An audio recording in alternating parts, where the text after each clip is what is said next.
avec des designs qui étincellent. Renault avance. Allez, bonjour à tous, petite vidéo, on va revenir un peu sur cette histoire d'autonomie des véhicules électriques en hiver. Comme ça, là, je vais vous montrer qu'est-ce que ça donne, parce que effectivement, ça ne correspond pas vraiment à la réalité. À la fin, on reparlera un petit peu de la société Renault. Let's go! Au volant, je roule pas de toute façon, mais de la Renault Mégane E-Tech. Et on va parler un peu autonomie. Je vais vous montrer quelque chose. J'en ai vu beaucoup revenir là-dessus.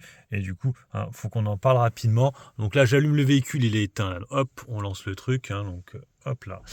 Alors, ce qui va se passer, c'est l'autonomie. Là, elle a 100% l'autonomie du véhicule. Et vous allez voir la problématique des véhicules électriques en hiver.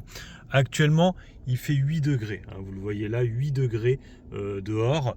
Et donc elle est rechargée à 100%. Donc à votre avis, combien de kilomètres je peux faire avec, là le plein vient d'être fait en électricité, sachant que normalement en WLTP elle est censée faire 400 bornes à peu près. Vous le voyez, on voit pas très bien là, c'est flou derrière, on le voit un petit peu. Donc ouais, normalement elle devrait faire, dans la logique, 350, on devrait perdre 30%. Vous allez voir, elle fait beaucoup moins.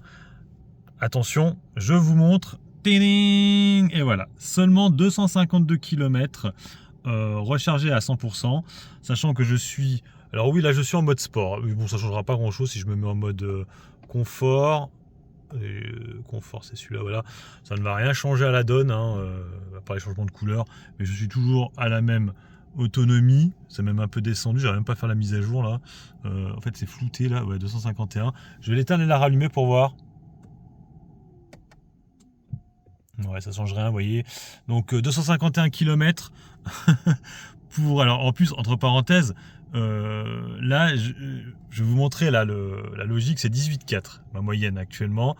Sachant que quand on est sur l'autoroute, on consomme beaucoup plus. Donc là, je pense que c'est calculé avec 18,4. L'autoroute, t'es plus à 22-23. Donc ouais, grosso modo, tu feras même moins.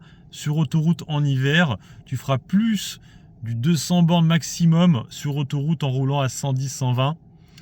Et en plus, comme je vous l'ai déjà dit, la recharge est beaucoup plus longue en hiver, c'est-à-dire que ça met beaucoup plus de temps.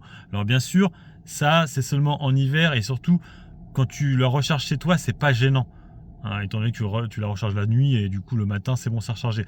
Mais c'est quand tu te déplaces, que tu pars et que tu dépends des bornes Unity et compagnie, c'est beaucoup plus long. J'ai remarqué en hiver qu'en été. Voilà, c'est une petite vidéo là-dessus, par rapport à justement à la Renault 5. Vous savez que là, la Mégane E-Tech, elle a 60 kW. La Renault 5, elle a 52 ou 54, je sais plus. En tout cas, c'est moins que la Mégane E-Tech. Bon, elle est plus petite, d'accord, mais quand même. Donc, je pense que le niveau de l'autonomie, ce sera à peu près la même chose. Mais vous voyez qu'effectivement, c'est quand même beaucoup moins beau que ce qui est annoncé, surtout en hiver. En hiver, c'est un peu cata, ça s'effondre réellement. Il faut savoir aussi, dernière petite chose, que mes pneus sont des 20 pouces. C'est des gros pneus.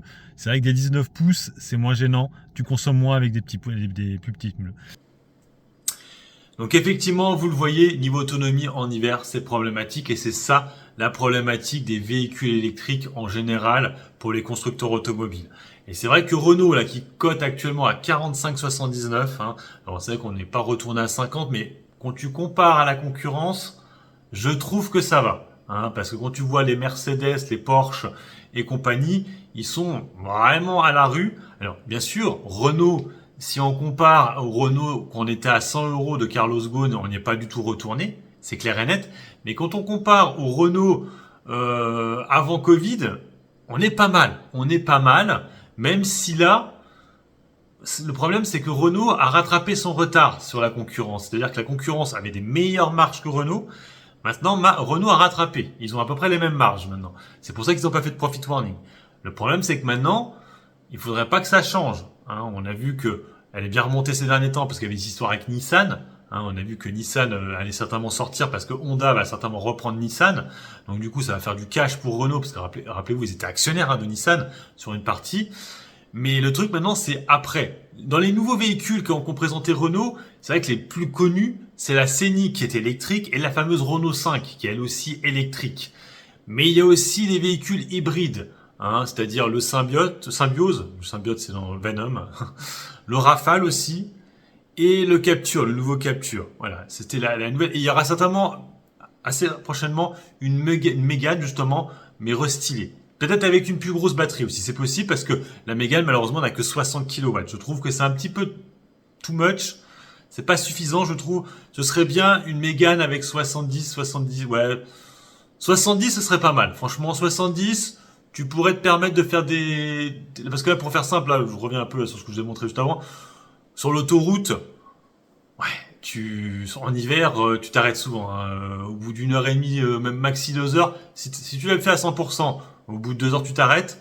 Si t'as pas fait ça à 100% avant de partir, tu vas t'arrêter rapidement pour la recharger avec une recharge qui mettra du temps.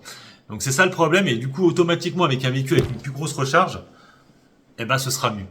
Hein. Et c'est ça un peu. Alors, c'est vrai que la problématique aussi qu'avaient les constructeurs français et européens, c'était qu'ils avaient des batteries pas top. Hein, et, typiquement la Mégane, ouais, c'est pas dingue. Et chez Stellantis, c'était un peu pareil aussi. La 208, c'était pas dingue non plus. Là, on voit qu'ils travaillent là-dessus. Et les véhicules européens ont de plus en plus de grosses batteries. On voit la 3008 avec, je crois, 90. Donc ça correspond un peu à ce que faisait aussi Volkswagen, je crois, mais surtout les coréennes, qui sont un peu comme ça, et bien sûr, alors Tesla, je crois pas. Tesla, il me semble pas, parce que je crois qu'il gère bien les batteries. Hein. Et puis peut-être BYD aussi. Voilà. Bref, donc en tout cas, je vous ai parlé de l'autonomie des véhicules électriques qui posent problème en hiver. Donc faites attention, si vous pensez en acheter une, de regarder, est-ce que vous avez des bornes à côté de chez vous, parce que c'est beaucoup plus simple de le faire à côté de chez soi que de devoir à chaque fois aller dans un centre commercial où si toutes les bornes sont prises, vous allez péter les plombs parce qu'il va vous devoir attendre. En plus, la recharge est pas rapide. Bon bref, attention à ça. Sur ce, je vous laisse. Bon investissement et puis bon trade et puis bonne route. Ciao, ciao.